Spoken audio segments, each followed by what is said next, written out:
So thank you all for being here today. I am deeply honored to stand with you commemorating the sacrifices of those military men and women who have laid down their lives in service to this nation.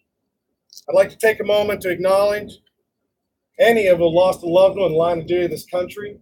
We have a few here in the gallery today. Doesn't matter how much time has passed, no words of condolence can even begin to adequately console survivors' grief.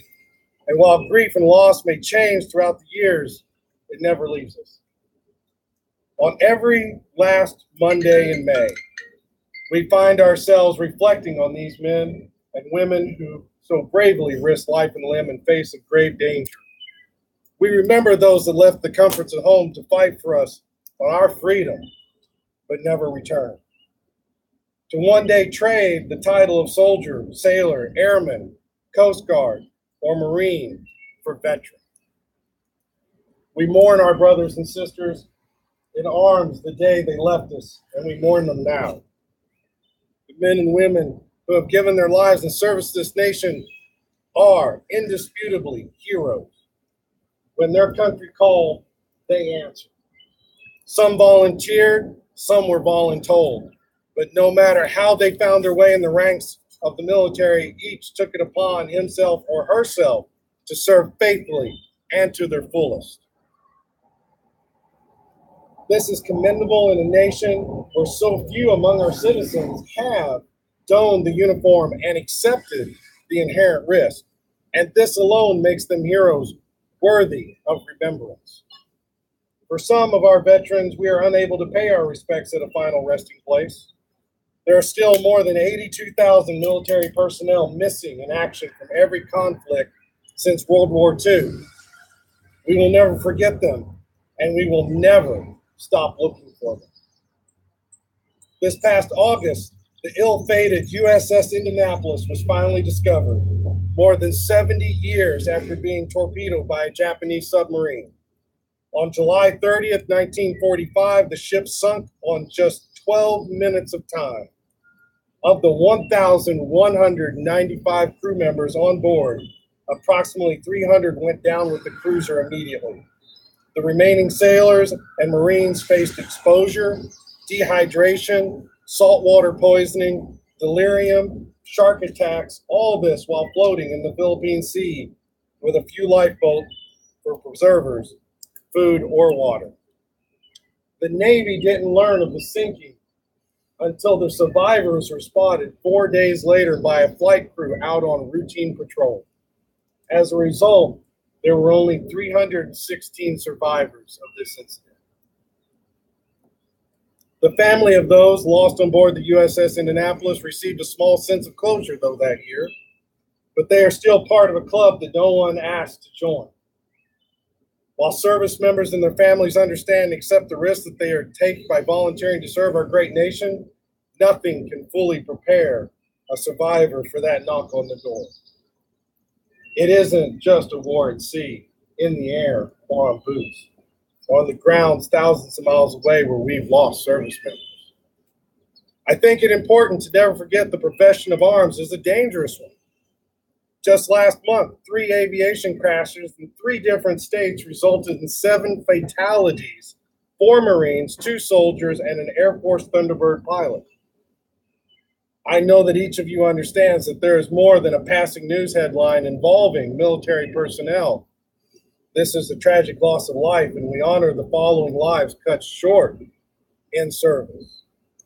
Captain Samuel Schultz, First Lieutenant Samuel Phillips, Gunny Sergeant Richard Holly, Lance Corporal Taylor Conrad, Chief Warrant Officer 3 Ryan Connolly, Warrant Officer James Casadona, and Major Stephen Dalbango.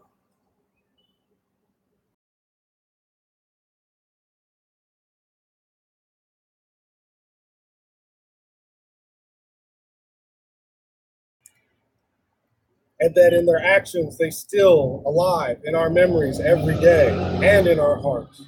It is important for honoring those heroes of this day and the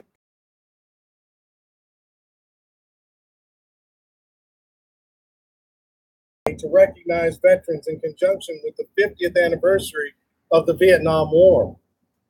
DAV has played a huge active role in this, as well as the VFW and other veterans organizations. It's a tumultuous time, and it was very hard on those veterans that came home, for it was not a nation that welcomed them. But there are nearly 60,000 people who will never receive a token of appreciation or genuine thanks. As of Memorial Day last year, 58,318 names on the Vietnam Wall in Washington, which remains a striking visual of the cost of war. Of those names belongs to Lieutenant Colonel Annie Ruth Graham, who served in the Army, World War II, Korea, and as the chief nurse at the 91st Evacuation Hospital in Vietnam. She was 52 years old when she died after being evacuated to Japan, and is buried with full military honors at Arlington National Cemetery. Private First Class James Anderson Jr. became the first African-American United States Marine recipient of the Medal of Honor in 1967. He received the honor posthumously after intentionally grabbing a grenade and absorbing the blast in order to save the lives of his comrades. Another name on the wall is Sergeant Robert G. Davidson. He joined the Marine Corps at the age of 14 and had 4 years of service in the military when he was shipped off to Vietnam. He was killed in action on December 17, 1966, one day after his 19th birthday. Brothers David and Norman Evans were both killed in Vietnam. David was 19 years old when he died on October 24, 1968. And Norman passed away just over 2 years later on November 24, 1970, at the age of 23. These brothers who served in the Army died in separate helicopter crashes 2 years apart. The Norman's bodies were never recovered.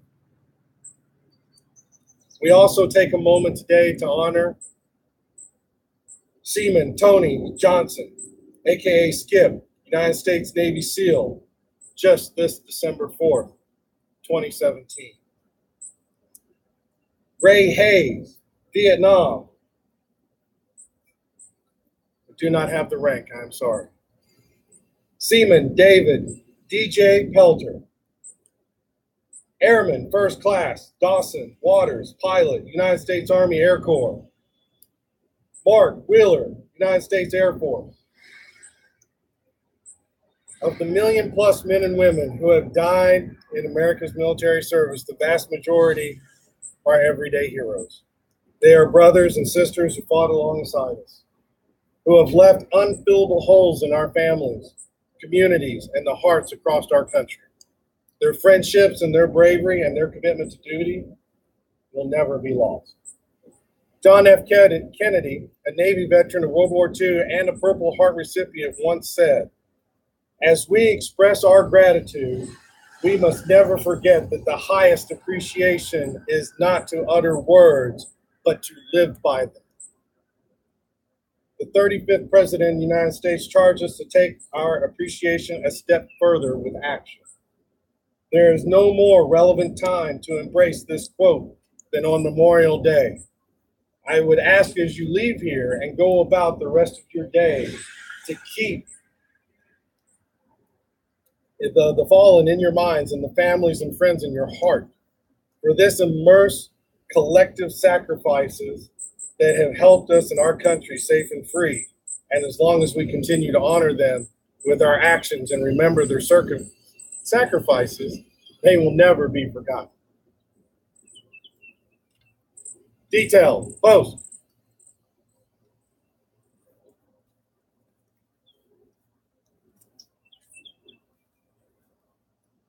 Present, colors.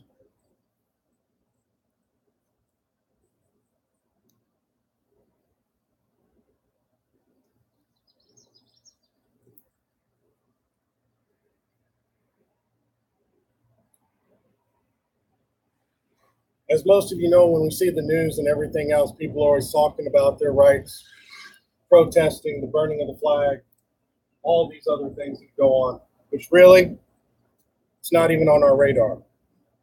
There is one way and one proper way to show respect to the United States flag when it is time to be retired, and that is to retire it with honors. And that is what we do this day and every year that we have this gathering. I am the flag. I am the flag of the United States of America. My name is Old Glory. I fly atop the world's tallest building. I stand watch in America's halls of justice. I fly majestically over the institutions of learning. I stand guard with power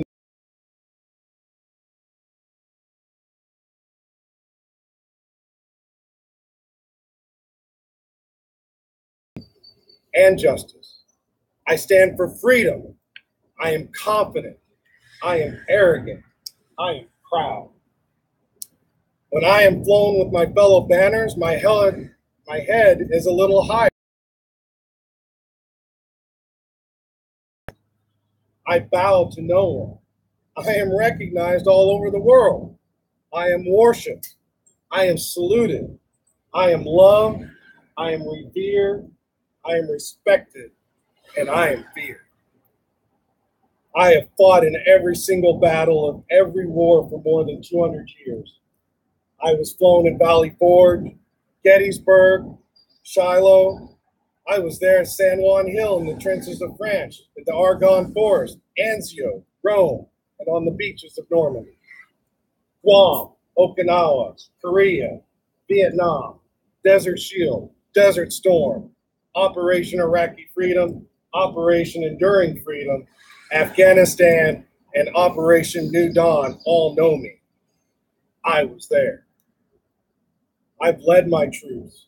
I've been dirty, battle-worn, and tired, but my soldiers cheer me, and I was proud. I have been burned, torn, and trampled on the streets of countries that I have helped set free.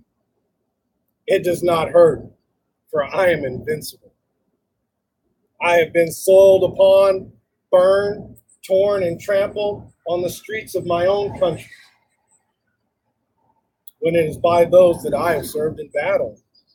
It hurts, but I shall overcome, for I am strong. I have slipped the bonds of earth and stood watch over the uncharted frontiers of space from my vantage point on the moon. I have borne silent witness to all America's finest hours, but my finest hours are yet to come.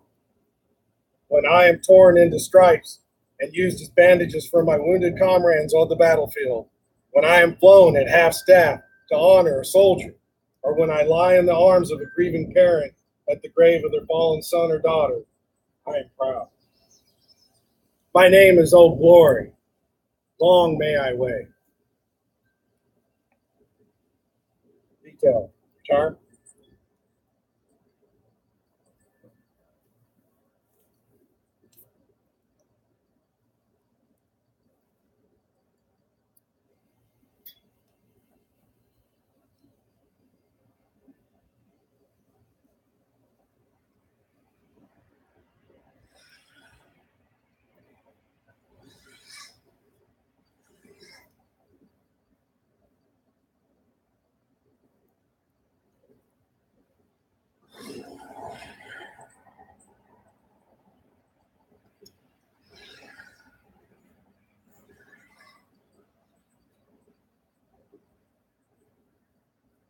Detail.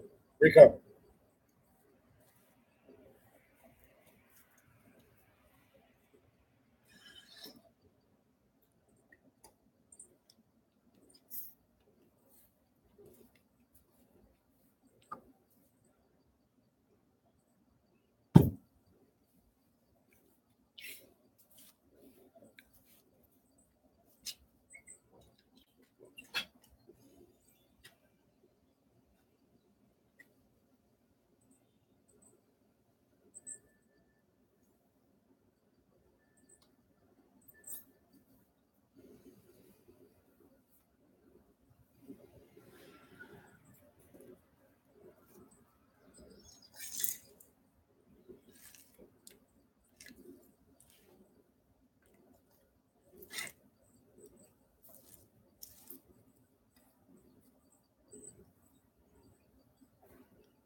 you for your participation.